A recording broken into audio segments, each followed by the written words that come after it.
Nah, biasanya benda-benda horor kayak gini kan ketika ada orang yang menemukannya, suaranya atau gangguannya hilang lah gitu kan. Ini enggak, wah. Anehnya boneka Mandy ini pada saat dipegang sama si Ben masih mengeluarkan suara tangis, wah. Di tangan si Ben ya masih mengeluarkan.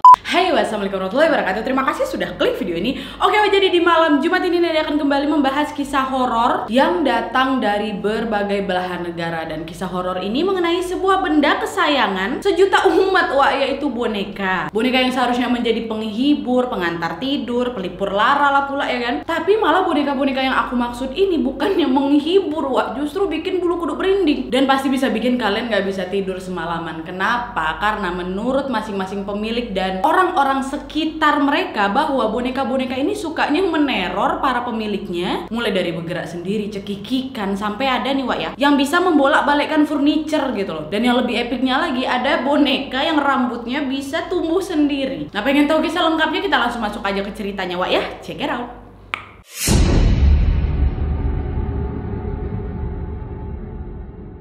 Nah, kisah boneka horor pertama ini datang dari negara Amerika Serikat, wak. Kisahnya mengenai Robert the Doll, yang mana semua bermula pada awal tahun 1990-an ketika pemilik pertamanya, yaitu seorang anak laki-laki yang bernama Eugene Robert Otto, diberi boneka buatan tangan oleh seorang pelayan rumah tangga, wak, yang sudah lama juga bekerja di rumahnya. Dibikinkanlah itu kan boneka Robert the Doll ini mirip kayak penampilannya si Eugene. Dan Eugene yang biasanya dipanggil Jin ini tinggal di 534 Eaton Street dan sekarang menjadi penginapan bernama Artist House, wah, yang mana rumah ini sudah ada sejak pertengahan tahun 1890 sampai 1898, wah, lama kali. Nah, Jin menamai boneka itu dengan nama tengahnya yaitu Robert, dan disinilah awal mula pertemanan Jin dengan boneka Robert yang senantiasa terjalin dalam setiap aktivitas, mulai dari bangun, makan, bermain, sampai tidur lagi. Dan meski boneka ini tampak kayak boneka kain biasa kan, tapi ada kejadian janggal yang dikaitkan dengan boneka Robert ini. Nah, berawal dari suatu malam ketika si Jin ini yang masih berusia 10 tahun terbangun dan mendapati boneka Robert ini sedang duduk tegak di pojok rangka tempat tidurnya, wah. Dan boneka Robert tersebut sedang menatap ke arah si Jin, seolah-olah boneka itu sengaja menunggu si Jin ini terbangun lah gitu, wah. Dan selang beberapa lama mereka berdua tatap-tatapan nih, tiba-tiba furniture kamarnya Jin ini entah kenapa mulai bergerak, wah. Dan gak sampai situ aja, melayang-layang ke sana sini sampai terbolak-balik gitu loh, wah. Nah, Jin yang melihat semua barang di kamarnya berantakan ya langsung teriak lah kan, minta tolong. Dan suara teriakan dan suara furniture yang pelanting-pelanting itu akhirnya membuat ibu Jin ini terbangun, wah. Nah, kita sebut aja nama mama ini Mary ya. Nah, Mary yang mendengar kehebohan itu pun panik juga dan langsunglah dia lari ke arah kamar anaknya si Jin dan berusaha keras membuka pintu kamar anaknya. Sempat terkunci tuh, wah, sampai akhirnya pintu itu berhasil dibuka dan furniture di kamar Jin ini pun tiba-tiba berhenti bergerak. Dan kondisi kamar Eugene pada saat mama masuk tuh udah dalam kondisi berantakan, betul-betul kayak kapal pecah gitu, wah. Nah, pada saat itu Eugene ini ditemukan oleh mama tepat di bawah kolong kasur, wah, dalam keadaan bergetar dan ketakutan pastinya. Nah, sedangkan boneka Robert itu masih terduduk tegak di pojok kasur itu. Dan kalian tahu kemana arah boneka si Robert ini melihat? Ke arah mamanya si Eugene, wah. Tiba-tiba aja kayak gitu, ha. Tapi pada saat itu jelas lah hal ini nggak diambil pusing sama mamanya si Mary. Yang terpenting buat dia adalah pada saat itu anaknya si Eugene ya baik-baik aja lah gitu, walaupun memang dalam keadaan ketakutan. Ditenangin lah bentar gitu sama mamanya kan. Langsung lah si Mary ini ngejangkau anaknya di bawah kasur tadi, ditenangin, udah tidur lagi ya sayang ya, jangan ketakutan, ada mama di sini katanya. Eugene pun dipeluknya lah mama sambil terisak, wah, dan dia menunjuk lah itu ke arah boneka Robert sambil berkata berkali-kali bahwa Robert telah yang sudah melakukan ini, mama. Nah, Mary yang mendengar perkataan anaknya pun ya nggak langsung percaya lah, wah, anak-anak lah pula. Gak diambil pusing tuh sama mamanya. Yang Mary lakuin tetap cuman hanya menenangkan anaknya aja. Dah lah tuh ya kejadian malam itu. Setelah beberapa hari kejadian tersebut, wah, memang sempat tuh terbesit di hati si Mary ini, apa benar ya dia menggerak-gerakkan barang di kamar anak aku gitu kan. Karena ya tadi kondisi kamarnya Eugene pada saat dia masuk itu sungguh-sungguh berantakan, wah, macam kapal pecah. Mustahil dalam pikiran dia tuh kalau anak yang masih kecil melakukan hal tersebut sendirian. Sempat galau lah itu akan si Mary. Terus di tepisnya lagi lah pikiran si boneka Robert ini yang memang mempunyai kekuatan lah mungkin kan untuk bisa menggerakkan semua barang di kamarnya Eugene. Mary ini pikir boneka itu kan benda mati yang tidak bisa bergerak, nggak bisa berbicara, dia juga nggak hidup, jadi ya nggak mungkin juga kalau dia pula yang melakukan hal tersebut. Masih ada sebenarnya rasa penasaran yang ada di hati si Mary ini soal apa yang terjadi di malam itu di kamar Eugene, wah. Nah, sampailah pada suatu ketika Mary sama suaminya ini menyaksikan si Eugene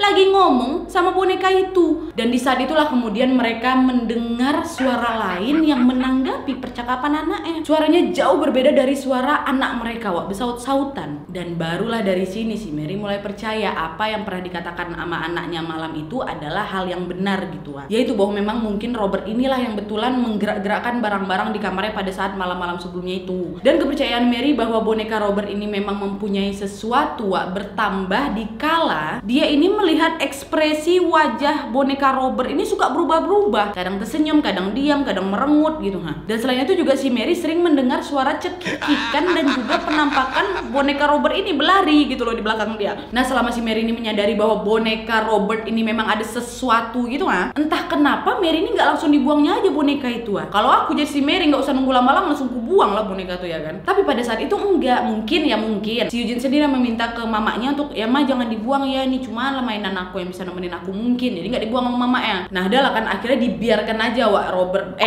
boneka Robert ini menemani anaknya, walaupun memang ada kejadian-kejadian yang aneh dan misterius lah terjadi di rumah itu sesaat setelah Mary dan suaminya menyadari ada yang aneh sama boneka itu. Sampailah pada akhirnya si Eugene ini sudah mulai beranjak dewasa dan memutuskan untuk merantau dan meninggalkan boneka Robert ini di rumahnya. Dan bertahun-tahun kemudian si Jun ini mendapatkan kabar bahwa orang tuanya ini meninggal dunia, yang membuat dia ini harus kembali lagi lah ke rumah orang tuanya kan, bersama dengan istrinya yang bernama Anne. Nah sesampainya Jin di rumah orang tuanya ini, Jin kembali melihat boneka Robert masa kecilnya ini tetap berada di kamar lama miliknya. Dan Jin pun memilih untuk memindahkan boneka Robert ini ke kamar lantai atas dekat jendela yang menghadap langsung ke jalan gitulah. Nah si Anne, istri si Eugene ini yang memang merasa nggak nyaman dengan keberadaan boneka Robert dari awal, pun menemani suaminya untuk meletakkan si Robert ini ke atas loteng kamar yang di atas itu. Dan sejak saat itu dramanya si boneka Robert ini pun mulai kembali, dimana tamu-tamu Jin yang berkunjung ke rumah orang tuanya itu selalu mendengar secara langsung suara langkah seperti langkah seseorang dan suara cekikikan juga yang berasal dari loteng. Nggak berhenti sampai situ aja, kalian pikir selama si Jin ini menginap di rumah orang tuanya pasca orang tuanya meninggal, Jin ini sering mendapatkan laporan dari anak-anak tetangga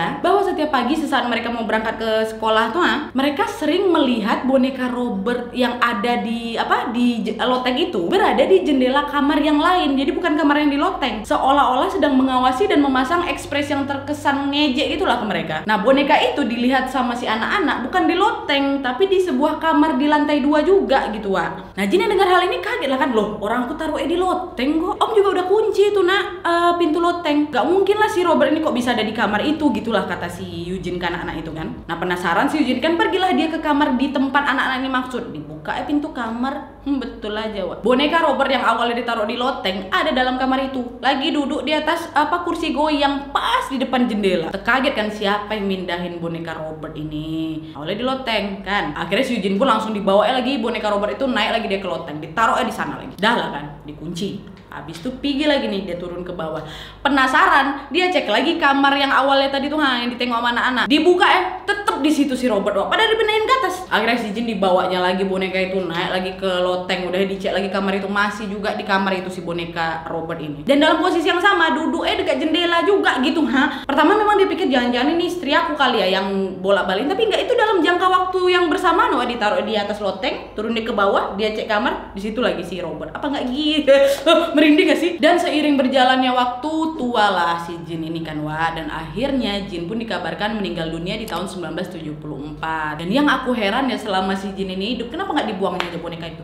Ditaruhnya tetap di kamar itu, masih ada di rumah dia. Sampai akhirnya adalah nih sebuah keluarga yang pindah ke rumahnya si Jin. Nah mereka ini terdiri dari Pak Sutri dan seorang anak perempuan yang berusia 10 tahun. Nah di saat mereka sedang membersihkan rumah, mereka menemukanlah itu rumah Robert ada di loteng, bukan di kamar di loteng. Dan putri si Pak Sutri ini pun ya sangat gembira lah menemukan boneka Robert itu, sampai membawa boneka ini masuk ke kamarnya. Tapi udah bisa ditebak kan, kegembiraan itu pun langsung sirna ketika anak itu mendapatkan perlakuan yang sama seperti apa yang dialami si Jin pada saat kecil. Dia sering terbangun tengah malam berteriak ketakutan dan memberitahu kepada orang tuanya bahwa Robert ini suka bergerak-gerak sendiri, mama. Dan karena hal ini pula lah boneka Robert pun berulang kali dipindah tangankan hingga akhirnya menetaplah di museum bersejarah Museum S. Martello di Amerika Serikat. Dan banyak yang percaya juga bahwa kelakuan si boneka Robert ini berasal dari pelayan yang dulu tuh yang memberikan boneka Robert ini kepada Jin, ingat kan? Nah, mereka meyakini bahwa wanita ini sudah menggunakan ilmu hitam, Wak, dan memasukkan arwah ke dalam boneka itu. Alasannya apa? Nah, alasannya pelayan ini dendam karena orang tuanya si Eugene ini sering menganiaya dirinya. Dan mungkin ini juga yang bisa menjelaskan sebab dari pengalaman misterius dan menakutkan yang dialami oleh orang-orang yang berkaitan dengan boneka Robert tersebut. Tapi kalau memang alasannya kayak gitu, bukannya kutukan tuh bisa berhenti waktu pemiliknya meninggal ya? Tapi ini enggak. Entahlah ya. Tapi yang jelas boneka Robert ini masih terus mengganggu dan sering menakut-nakuti banyak orang hingga saat ini. Karena ada cerita dari salah satu pengunjung museum itu yang melaporkan bahwa kamera mereka ini tidak dapat dioperasikan ketika mereka mencoba mengambil gambarnya boneka Robert. Tapi kamera mereka ini bisa berfungsi balik apabila mereka sudah meninggalkan museum itu.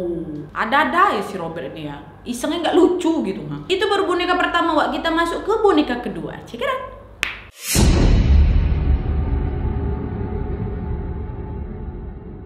Nah, setelah dari Amerika, sekarang kita beranjak ke kisah boneka berhantu dari Kanada, Wak. Namanya boneka Mandy. Nah, boneka ini adalah sumbangan dari relawan yang menitipkan ke sebuah museum Jerman sejak tahun 1991, Wak. Nah, boneka Mandy ini terbuat dari porselin antik yang konon usianya lebih dari 90 tahun. Tetapi mengenai kejelasan asal-usulnya sebenarnya beragam, Wak. Ada yang bilang boneka ini berasal dari Jerman sejak tahun 1910, ada juga yang bilang kalau boneka ini berasal dari Inggris sekitar tahun 1920-an. Yang jelas lama kali lah usia boneka ini. Dan pemilik sebelumnya yang kita sebut aja namanya Ben, mengaku dia ini merasa sering diganggu gitu, Wak, di setiap malam akibat mendengar suara tangis anak bayi di basement miliknya. Satu waktu si Ben ini memberanikan diri lah kan untuk menelusuri sumber suara tersebut. Dia cari, dan pada saat itu yang dia dapat hanya jendela yang terbuka lebar gitulah, tanpa ada sosok bayi di sana. Ditelusuri lagi kan ke setiap sudut-sudut ruangan di rumahnya dia. Baru dari situ dia melihat yang ada hanya boneka berwajah codet yang terbaring di kolong dekat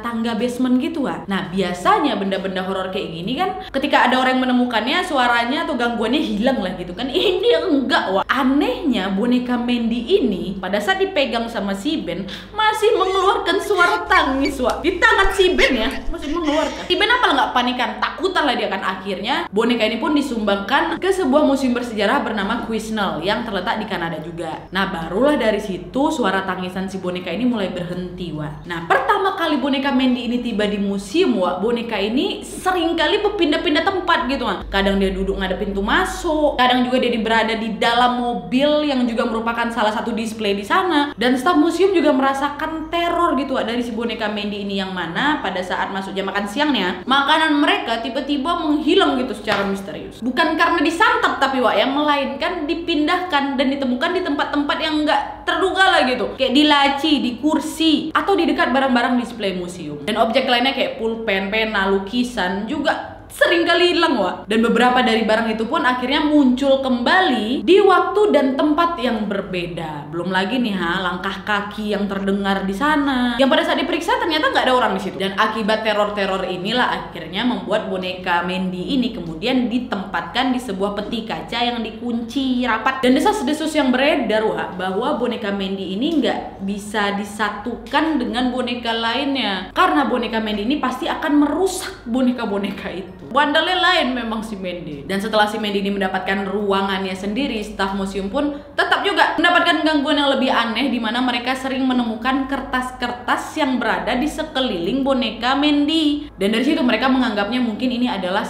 tanda bahwa si Mandy ini ngambek gitu, dia nggak mau dikunci mungkin ya. Tapi nggak cuma hanya staf aja, Wak, pengunjung pun juga nggak kalah begidik dibikin sama si Mandy ini. Karena sebagian besar pengunjung, Wak, sering melihat boneka Mandy ini suka berkedip gitu loh matanya. Juga kadang matanya tuh bergerak ngikuti orang-orang di sekitarnya gitu loh. Dan bahkan ada juga yang pernah melihat jari dan kepala boneka si Mandy ini bergerak, Wak, kayak gitu. Dan para pengunjung juga mengaku merasakan pengalaman yang tidak wajar pada saat mereka mengambil foto atau video boneka Mandy. Katanya sama juga kayak kisah Robert itu, kamera mereka ini sering mendadak tidak berfungsi atau mati seketika lah gitu. Dan karena banyaknya laporan ini, staf pun akhirnya memberi saran kepada para pengunjung untuk minta izin dulu ya kalau mau foto, biar nggak ada gangguan lah kayak gitu. Dan ternyata cara ini dinilai cukup berpengaruh, Wak, bagi pengunjung. Banyak di antara mereka setelah melakukan saran itu bisa mengambil fotonya si Mandy. Mandy tanpa ada gangguan. Nah, karena semua orang menganggap bahwa boneka Mandy ini menakutkan, wah, mungkin dari kalian juga bertanya-tanya kira-kira apa ya sebabnya boneka Mandy ini menjadi kayak gitulah gitu. Nah, sebenarnya wah nggak ada yang tahu pasti mengenai sebab si boneka Mandy ini bisa meneror orang-orang sekelilingnya.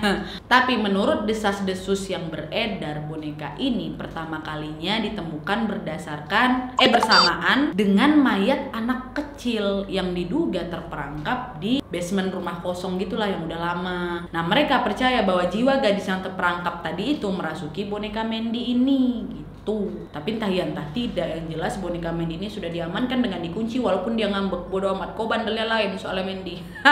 Lanjut.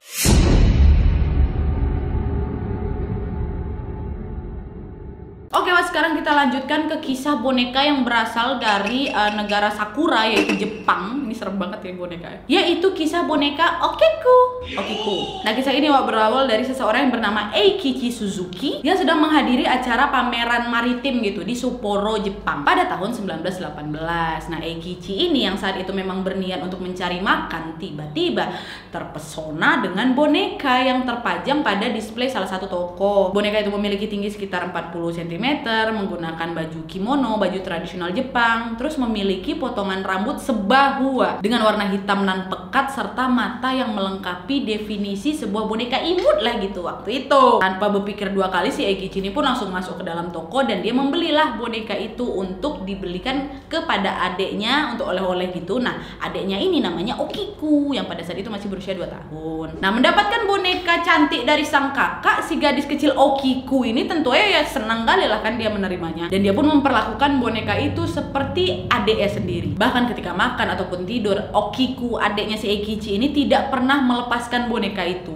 Dan suatu ketika Okiku ini jatuh sakit. Bahkan di saat itu juga Okiku terus memeluk boneka ini hingga akhirnya di tahun 1919 takdir pun berkata lain. Okiku ini meninggal dunia akibat pandemi demam kuning yang pada saat itu memang sempat melanda Jepang. Nah, keluarga Okiku ini awalnya menginginkan boneka kesayangan anaknya ini juga ikutan dikubur, tetapi pada saat itu pemerintah mencegah tindakan itu dengan berbagai alasan. Jadi akhirnya nggak dikubur lah ikut sama si Okiku kan. Nah, boneka tersebut akhirnya diletakkanlah di sebuah lemari butus dan keluarga gitulah, kayak sebuah altar untuk mengenang orang yang sudah meninggal demi bisa mengenang kepergian putri kesayangan mereka ini. Dan pada saat itulah kejadian aneh mulai, dimana suatu hari keluarga almarhumah ini memperhatikan rambut boneka itu tumbuh. Potongan rambut yang pertama kan sebahu rapi gitu kan. Nah, sekarang malah jadi bercabang makin panjang, kira-kira sampai ke pinggang boneka. Dan kondisi rambut itu juga menjadi berantakan, warnanya juga menjadi semakin pudar lah gitu, nggak sehitam pertamanya. Pokoknya menjadi tampak sangat berbeda lah dari sebelumnya Dan peristiwa aneh lain yang dirasakan oleh keluarga Okiku adalah mereka sempat bermimpi bertemu dengan Okiku. Dan di pagi harinya mereka menemukan boneka milik Okiku ini telah berpindah ke rumah mereka. Kok berpindah? Karena memang pertama tempat untuk mengenang almarhum itu nggak di rumah, entahlah mungkin ada di tempat duka lain lah. Tiba-tiba malamnya keluarga mimpi itu besoknya ada di rumah boneka Okiku ini. Dan teror yang selanjutnya dirasakan oleh keluarga Okiku adalah lampu yang tiba-tiba berkedip-kedip, terus ada suara teriakan, dentuman suara bising lain-lainnya lah gitu, yang selalu muncul ketika mendekati hari ulang tahun Okiku dan hari kematian Okiku. Nah, mereka yang semakin resah pun kemudian memintalah bantuan ke pemuka agama. Pada saat itu pemuka agama mengeceklah kan boneka milik Okiku ini, dan mereka mengatakan kepada orang tua Okiku bahwa sebenarnya jiwa putri mereka ini masih terperangkap di dalam tubuh boneka ini, Pak. Orang tua Okiku mendengar keterangan itu pun langsung dipeluknya lah boneka itu sambil berlinang air mata, karena kan dia pikir anaknya masih ada di boneka itu kan. Oh, anakku kayak gitu, kok masih terperangkap di sini ya, kayak gitu. Dan hari demi hari pun dilalui, mereka pun akhirnya mulailah terbiasa dengan teror-teror itu dan mulai menyayangi boneka itu malah, karena mereka menganggap bahwa itu adalah sebuah keajaiban untuk dapat berinteraksi dengan putri mereka. Dan beberapa puluh tahun kemudian pada tahun 1938 keluarga Okiku ini pun akhirnya memutuskan pindah dari kediaman lamanya ke sebuah distrik kalau nggak salah distrik itu kayak kabupaten di Indonesia nggak sih kalau nggak salah ya. Tapi sebelum mereka pindah, mereka membawa tuh boneka tersebut ke sebuah kuil dan meminta untuk menjaga baik-baik boneka tersebut. Para pemuka kuil pada saat itu juga takjub lah dengan kisah di balik boneka ini setelah diceritakan oleh orang tuanya, dan dengan senang hati menerimanya. Jadi memang dititipkan di kuil, nggak dibawa ke tempat tinggal barunya. Dan seiring berjalannya waktu malah mereka melihat kebenaran dari cerita keluarga Okiku ini mengenai rambutnya yang semakin lama semakin panjang. Para pemuka kuil ini pun dengan telaten dipotongnya lah dan dirawatnya lah rambut boneka milik Okiku ini. Namun para pemuka kuil sebenarnya agak sedikit penasaran gitu, apa sih yang sebenarnya membuat rambut boneka ini terus tumbuh ya kan. Akhirnya untuk memastikan penyebabnya, para pemuka kuil ini pun mengambil sampel rambut boneka Okiku tuh dan memberikannya ke unit laboratorium forensik. Kalian tahu hasil uji sampel menunjukkan bahwa rambut boneka milik Okiku ini setara dengan rambut anak manusia. Jadi bukan rambut boneka, ini rambut manusia ini kata laboratorium forensik. Dan semakin lama eksistensi dari boneka ini pun semakin kuat. Boneka Okiku ini pun menjadi lebih berani dan agresif, dimana boneka ini menyerang dalam mimpi pemuka kuil dan orang-orang yang suka mengunjunginya. Dan selain itu juga rambut boneka Okiku ini tumbuhnya lebih cepat dibanding sebelumnya. Ada yang bilang kalau boneka itu tuh yang tumbuh bukan rambutnya aja, melainkan gigi juga mulai tumbuh kayak gigi bayi itu. Makin ekstrim pertumbuhan dari boneka Okiku ini. Dan boneka milik Okiku ini sekarang berada di sebuah kuil pribadi yang terletak di kota Iwamizawa, Jepang. Jadi yang mau merasakan sensasi di teror mesra sama boneka Okiku ini, pergilah ke sana, pergilah kalian berkunjung. Aku nggak mau, biarlah nggak usah. Bandalnya lain juga sama kayak boneka 3 di atas. 3 apa 2? Ini boneka keberapa kan lupa aku. Oke, kita langsung lanjut aja ke boneka berikutnya.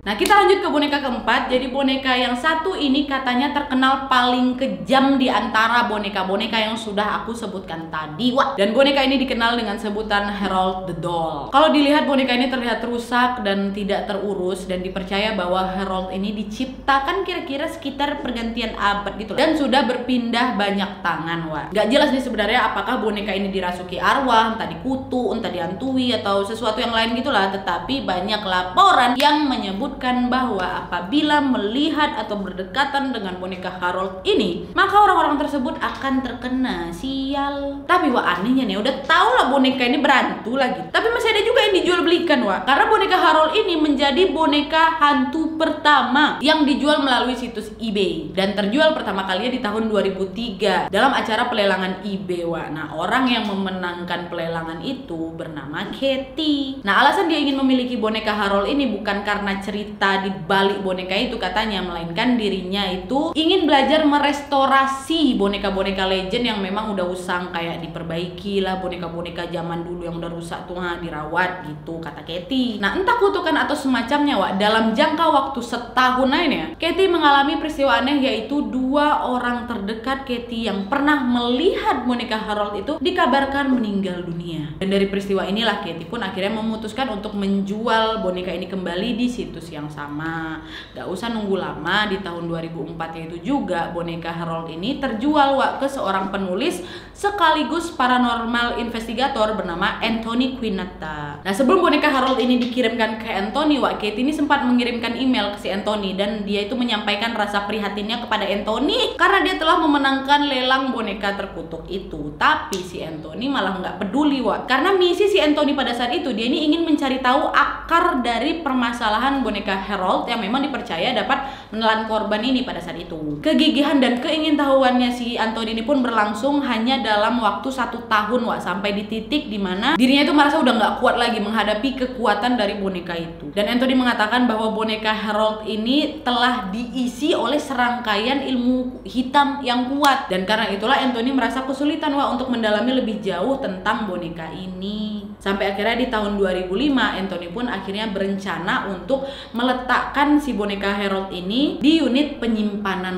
dan menyimpannya sampai tahun 2013. Nah, tetapi setelah dia ini melihat minat publik terhadap boneka Harold ini semakin meningkat, akhirnya si Anthony ini memutuskan untuk mengeluarkan boneka Harold dari gudang tempat penyimpanan dia ini, lalu melanjutkan penyelidikannya kembali. Dan sejauh itu hanya ada 4 paranormal yang melakukan kontak sama si boneka Harold itu, dan saat itulah boneka Harold mengeluarkan suara tawa yang sangat kejam serta adanya pergerakan ekspresi di wajah. Nah, tim paranormal ini pun bersikukuh untuk mendalami boneka Harold ini, tapi tiba-tiba mereka mengalami migrain dan sakit pinggang, dan bahkan ada juga di antara mereka yang mendapatkan cakaran mistis gitu yang tidak diketahui sumbernya dari mana. Jadi semua paranormal itu dapat gangguan lah gitu setelah mencoba menyelidiki si boneka ini. Tapi anehnya si Anthony aja lah, Wak. Satu-satunya orang yang tidak terkena dampak, tapi malah dampaknya justru mengenai anak anjing milik Anthony, Wak. Dia nggak kenapa-napa, anak anjingnya kenapa-napa. Kenapa ya kenapa, Nat? Banyak kali kenapanya. Biar aja. Anak anjing Anthony ini ditemukan tidak bernyawa, Wak. Itu udah termasuk teror nggak sih? Anak anjingmu langsung mati. Tapi ada juga hikmahnya, untuk nggak kau yang mati kayak gitu kan. Agak kejam ya, permainan harap ini nggak asik, mainnya nyawa. Mending kayak si kon-konko di atasnya mindah-mindahkan barang aja. Ini mainnya nyawa, ih nggak asik. Oke, kita lanjut yang terakhir.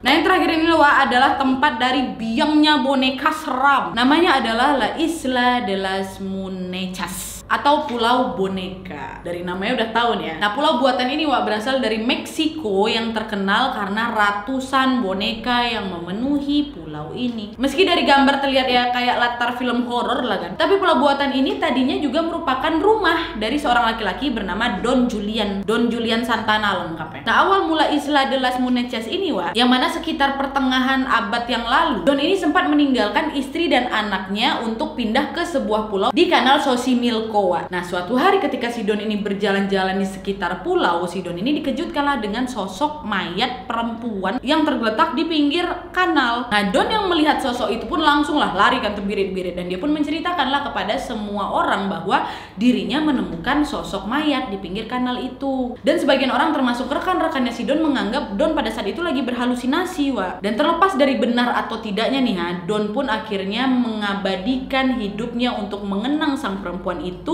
dengan cara yang bisa dikatakan sebagian orang unik, ada juga sebagian orang menganggap ini menyeramkan. Nah, emang caranya gimana, Wak? Jadi, Wak, dikabarkan si Don ini mengumpulkan boneka dari kanal-kanal dan tempat sampah terdekat. Bahkan Don juga rela menghabiskan uangnya demi bisa membeli banyak boneka lagi yang kemudian digantung-gantungkan tuh ke seluruh penjuru pulau. Nah, Don percaya kalau aksinya ini dapat melindungi pulau dari roh-roh jahat. Tapi boneka-boneka temuannya itu kebanyakan ya dalam kondisi kotor dan rusak. Entah matanya hilang, tangannya hilang, atau ada juga beberapa anggota tubuh lainnya yang hilang lagi tuh boneka-boneka yang dia temukan ini. Dan Don sendiri tidak berupaya untuk membersihkan atau memperbaikinya, Wak. Dia langsung aja tuh digantungkannya di sekitar pulau-pulau itu. Dan adapun boneka yang digantungnya itu masih dalam kondisi baik, lama-kelamaan yang jadi lusuh juga lah kan, karena memang pengaruh angin, cuaca gitu. Nah, jadi ya tetap menyeramkan aja boneka di sana tuh. Dan John juga sempat menghiasi tempat tinggalnya tuh dengan boneka-boneka hasil temuannya, Wak. Lalu dia dandani lah boneka-boneka tersebut pakai pita, kacamata, atau aksesoris lainnya lah gitu. Nah, meski banyak yang menganggap bahwa boneka tersebut tampak menyeramkan, Don justru merasa kalau boneka-boneka itu menjadi pelindung dia lah di pulau itu. Kalau ada pengunjung datang nih Don dengan ramah menyambut pengunjung yang penasaran dengan pulau tersebut. Bahkan juga dirinya itu rela menemani pengunjung untuk berkeliling pulau. Sampai akhirnya pada tahun 2001 Don ini ditemukan tewas secara misterius di lokasi yang sama di tempat dirinya menemukan sosok mayat perempuan itu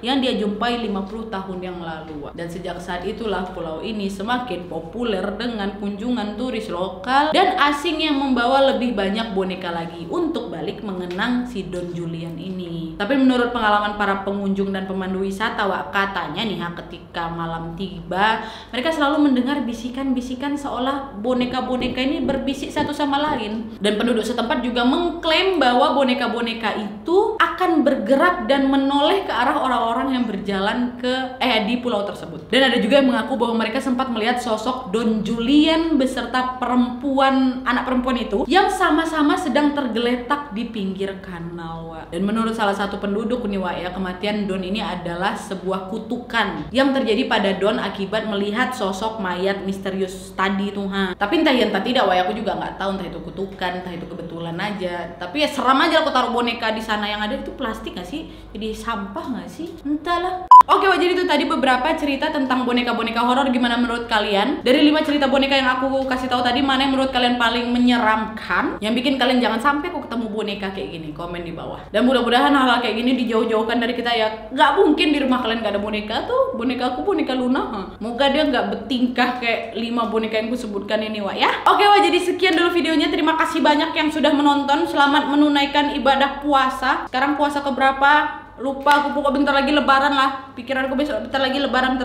Semangat puasanya, Wak, ya. Tetap lakukan kegiatan-kegiatan positif selama Ramadan ini dan perbanyak lagi ibadah. karena berlipat-lipat lagi di pahala ya di Ramadan ini. Ayo berlomba-lomba, Wak. Ayo, bisa. Oke, Wak, sekian dulu videonya. Terima kasih yang sudah menonton. Kalau kalian suka video ini, klik like-nya. Jangan lupa komen di bawah untuk ide dan saran-saran untuk video selanjutnya. Jangan lupa nyalain notifikasinya supaya kalian tahu kalau aku upload video baru. And as always, jangan lupa untuk klik tombol subscribe supaya kalian